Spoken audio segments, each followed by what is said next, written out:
Donald Trump was the star of this G7 summit. Everyone wanted a meeting on the sidelines. Everyone was waiting for an audience. As a greeting, the German Chancellor presented him with a national team jersey bearing the number 47, a reference to the US President's term in office. Behind these courtesies, however, lay two serious power plays. The first was Iran. Trump arrived in Evian with a truce that had just been initiated and assured everyone that the deal was a good one and that the Strait of Hormuz was coming back to life. We have our deal done with Iran, and it should be successful. It goes to a second stage, which I think will be actually easier. I didn't want to attack them last week, but we had no choice. Words of support poured in from Arab allies. The Emir of Qatar, the country that mediated the talks, sat down at the table with Trump. This is a very important deal. There's still a lot of work to be done, but I think, with this momentum, if we continue like that, Mr. President, I think we can achieve and do great in the region. Trump himself reiterated why he entered this war in the first place. Iran must never acquire nuclear weapons. Iran will never have a nuclear weapon. And it says it loud and clear. They're not going to develop it, they're not going to buy it, they're not going to do anything with it. And if they do... The problem is that there are still more questions and answers surrounding the agreement. The full text has not been disclosed, and experts warn that shipping and oil exports may take weeks to return to normal. The agreement is not scheduled to be formally signed until Friday in Geneva. The second issue is relations with Europe, which is becoming increasingly distrustful of Washington. The hosts did everything they could to maintain unity under Trump, and the tone was softened by the Italian Prime Minister, who has been close to the American president from the start. We are friends again. The real test of that unity today is Ukraine. Volodymyr Zelensky arrived at the summit, and the night before the session on Ukraine, Russia struck Kiev and Kharkiv with hundreds of drones and missiles. 11 people were killed. A 1,000-year-old monastery, the Kiev Pechersk Lavra, a UNESCO World Heritage Site,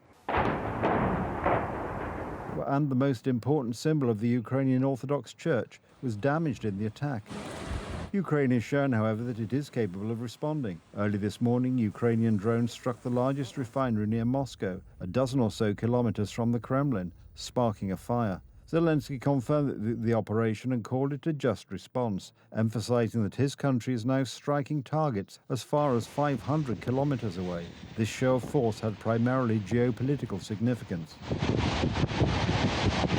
It was against the background of these strikes that Zelensky argued that he was returning from Evian with something concrete. Most important, in his view, is the leaders' unanimous agreement that Russia is not winning the war. Good news, first of all, that yes, Putin has to stop this war. And I have unanimity from all the leaders and EU presidents. So we had the unanimity that Russia is not winning.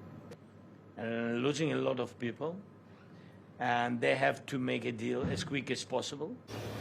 This time, Trump himself also spoke differently about Ukraine. He pointed to the enormous losses on both sides and emphasized that it is Moscow that should come to the negotiating table. Look, Russia should make a deal. Russia's lost tremendous amounts of people, and so has Ukraine. Last month, they lost 35,000 soldiers between the two of them. Think of it. This is on a monthly basis, they average 25,000 people, mostly soldiers. Kyiv hopes that the key to stopping Putin lies in Washington's hands, and that sanctions on Russian banks and the arms industry will ramp up the pressure. Zelensky argued that the Russian public itself is now in favor of ending the war. So that the percent is more than 60% of society of Russians, they want to stop this war. And that's why we need more pressure on Putin.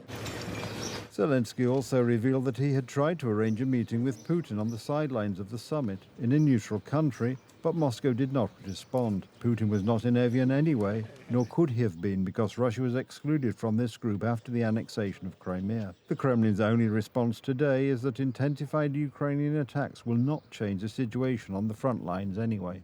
And this is the crux of the summit. Trump brought one ceasefire to Evian and the promise of another, and Europe is counting on that same enthusiasm to help bring the war in the East to a close. The question remains, when it comes to Ukraine, is everyone at the table already working toward a common goal, or is everyone looking out for their own interests? The coming weeks will show whether the group photo from Evian will lead to a common policy. Thank you.